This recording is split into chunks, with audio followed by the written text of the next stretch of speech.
Mi contretru,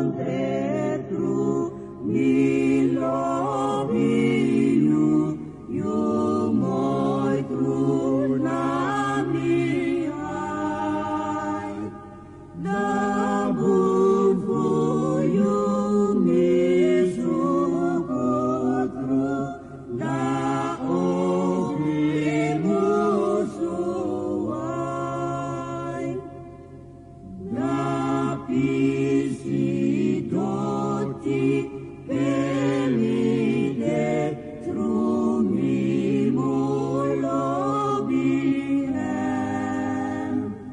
Digado potimi dape vutan pisikle. Emi tata, emi mama, emi family there. Krilo binoiti mukava, vutanina densi. Mi dedicado forever, mi holy pilgrimage, and fui condre mukanya gabudi abedi. Urus and Freya musutan na condre alapen. Namindi fumi condrema and suvanamise. Dareti bridi musugro ugiwi tranadam. Seri varesi fuigo na congreganaan. Yung sabi pena condrede esane lupuyo. Adesso faram yandase and moromus otro.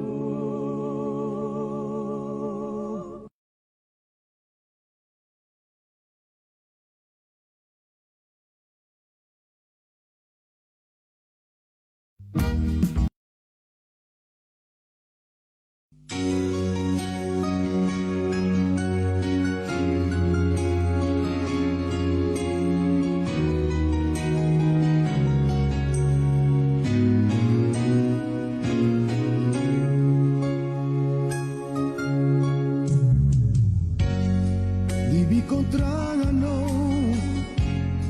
libi kohebino, alibi lai so many sorguli den na insranang. No den tagiu awas, e den ki sweet franang. Suriname, yeah, trate walita. Suriname, yeah, so I la class. Suriname, Surinamers, what say you live a plan? Suriname, Suriname, boy, yo, yo, Suriname, yeah, trate walita. Suriname, yeah, so I la class. Suriname, Surinamers, what say you live a plan? Suriname, Suriname, boy, yo, yo.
luister goed naar die woorden.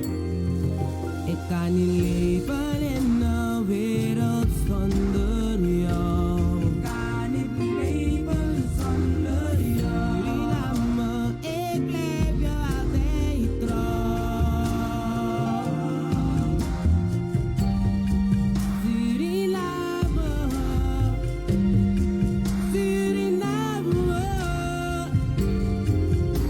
Stralang, ik hou van jou.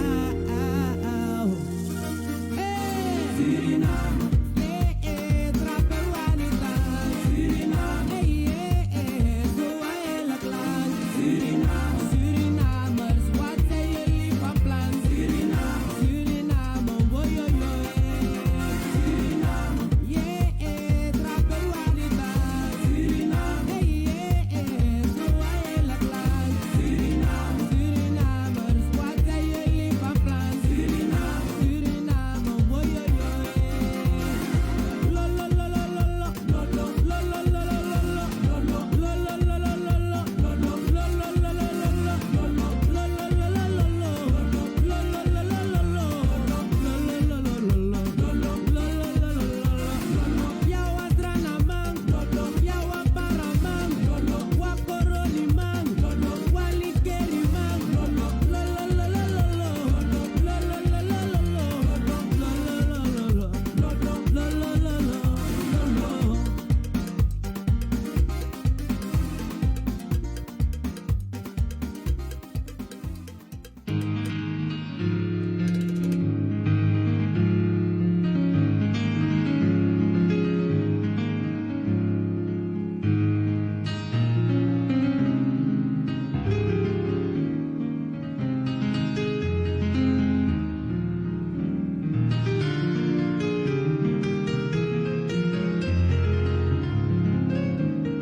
Thank you for your attention. On behalf of the Assembly, I wish to thank the Chair of the Presidency of Bosnia and Herzegovina for the statement just made, and I request the protocol to escort His Excellency. The Assembly, we are here, the address by His Excellency Chandrika Persad Santokhi, President of the Republic of Suriname. I request the protocol to escort His Excellency.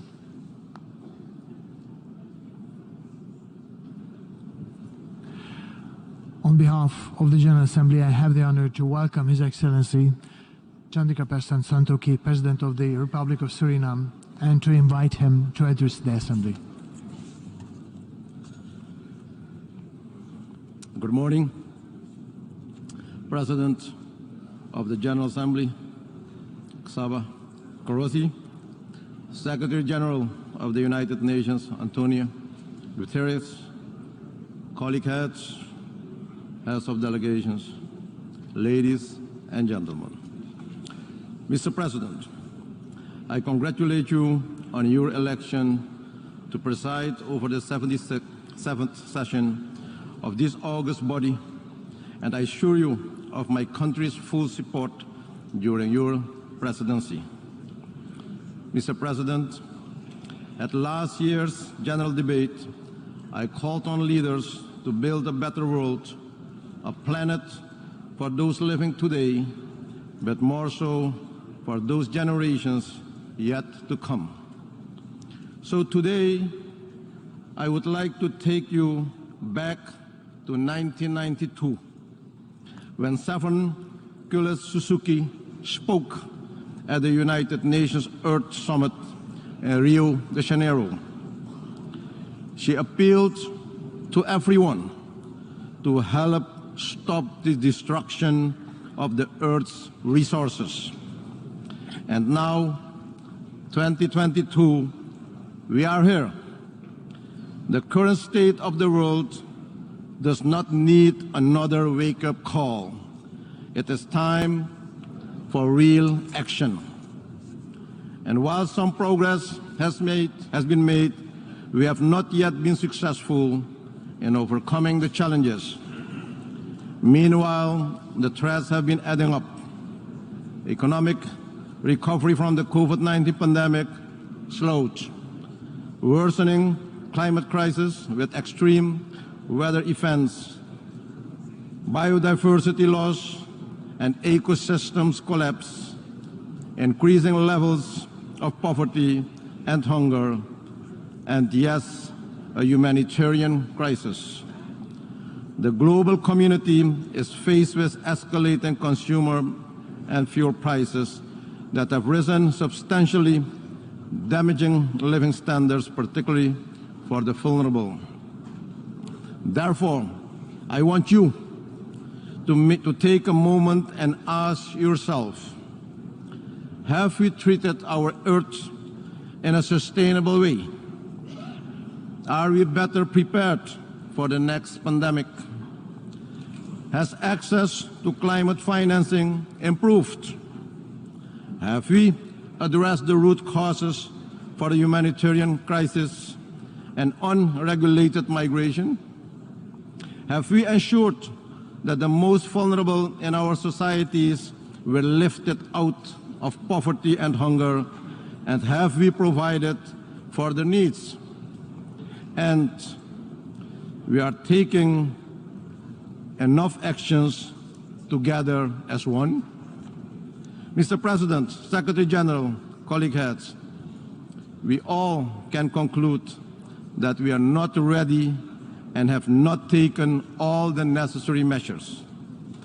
And as leader of my country, Suriname, a small country, one of only 3 carbon negative countries in the world, I appeal to you today, let us uphold our firm commitment to international principles and international law by all when addressing the global challenges and threats. Today, I urge the United Nations to exert its important role and place in defense of these principles through meaningful dialogue and constructive engagement as tools. These developments will take us further from our shared objectives in 2030 Agenda for Sustainable Development and the promise of leaving no one behind. Mr. President, no country is immune to the climate crisis. Over the past months, Suriname has been affected by excessive rainfall, resulting in floods in many parts of the country. Due to the inflow of salt water, fertile agricultural land was adversely affected, causing economic loss and impacting food security and rural livelihoods.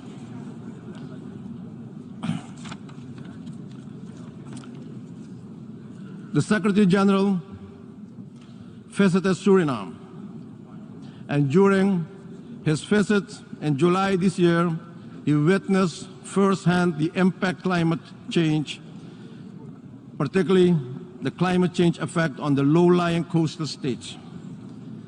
He lauded our nature-based solution, such as preserving mangroves, rainforests, and other essential ecosystems.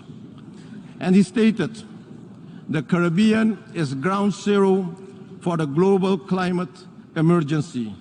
Mr. President, that is why it is time to act now. We have delivered the $100 billion commitment in climate finance for adaptation. As such, we call for support for a research agenda that will help the region understand the cost of climate change on sectors and economies. Scaling up the means of implementation, including finance, particularly adaptation finance, capacity building, and technology transfer, and not technology dumping. Scaling up finance for adaptation and for response to loss and damage, with prioritization for Caribbean SIDS to access grant and concessionary finance, including through bilateral channels in particular. The establishment of a loss and damage facility under the UN FCCC that would provide SIDS with resources to finance loss and damage resulting from climate change. In this regard, I express appreciation to the Secretary General of the United Nations for his efforts to make the adaptation fund more accessible to countries affected by climate change through his adaptation finance initiative. Mr. President, finance is the backbone of sustainable development. The time has come, and the time is now, for a real reform of the global financial architecture, a reform that must take into consideration the unique and inherent vulnerabilities that hamper the ability of small and vulnerable economies to overcome economic, environmental, and social shocks. I therefore welcome the appointment of the high-level panel on multidimensional vulnerability index, and we look forward to finding solutions to address the obstacles to realizing the index, in particular the availability of reliable data. Mr. President, the political, economic, and humanitarian crisis in Haiti remains a great concern to the region and requires the attention of the international community.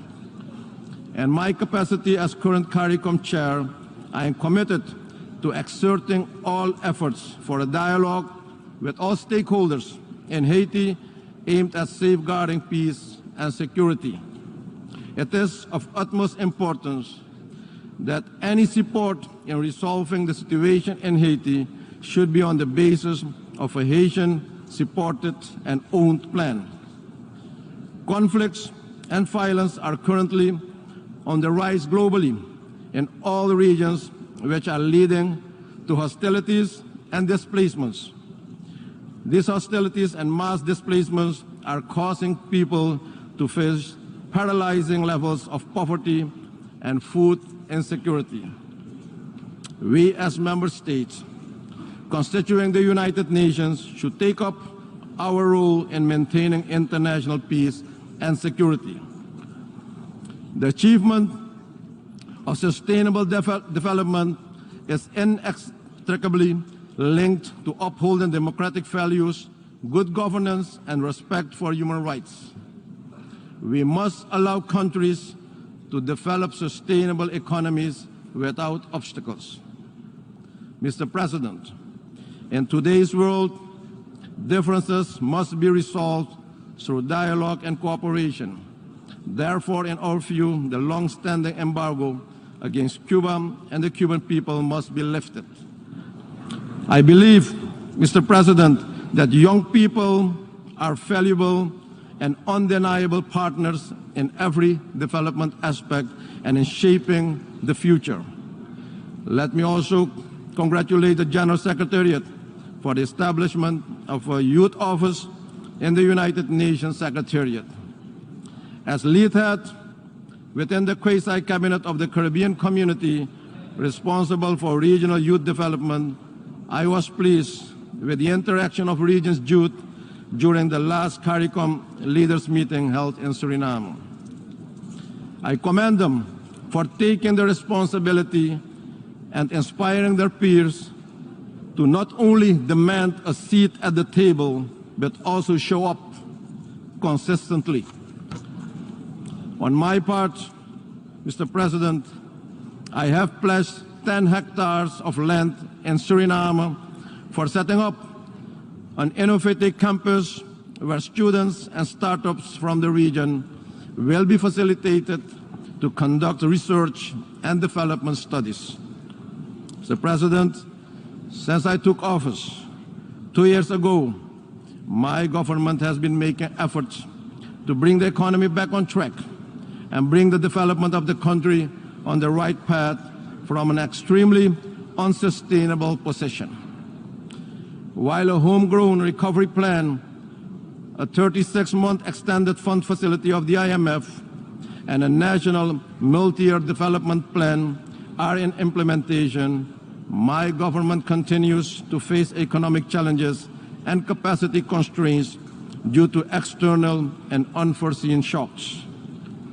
Based on the impact of several crises and the measure to reform the economy, the population is going through the hardship now.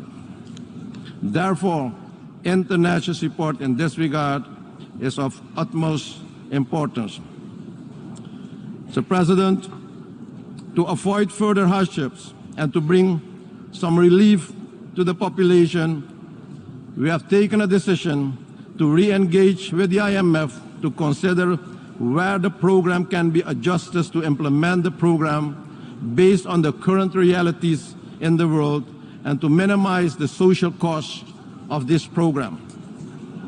We appreciate bilateral and multilateral partners who have expressed solidarity and have provided valuable support to my country and people during these challenging times. Additionally, our goal is to attract investment, to improve productivity and capital allocation, which are critical for growth and poverty reduction. In conclusion, Mr. President, Secretary General, colleague heads, effective and consensus-based multilateralism is the only option for solving the interlocking challenges our world faces today. National solutions to resolve global problems have time and again proven to be ineffective and at times dangerous. Through global solutions with adapted local or national implementation, we should achieve the future we want. Mr. President, ladies and gentlemen, together we can, together we will, together we have, and together we are stronger. I thank you, and may God bless you all. Thank you. On behalf of the Assembly, I wish to thank the President of the Republic of Suriname for the statement just made, and I request the protocol to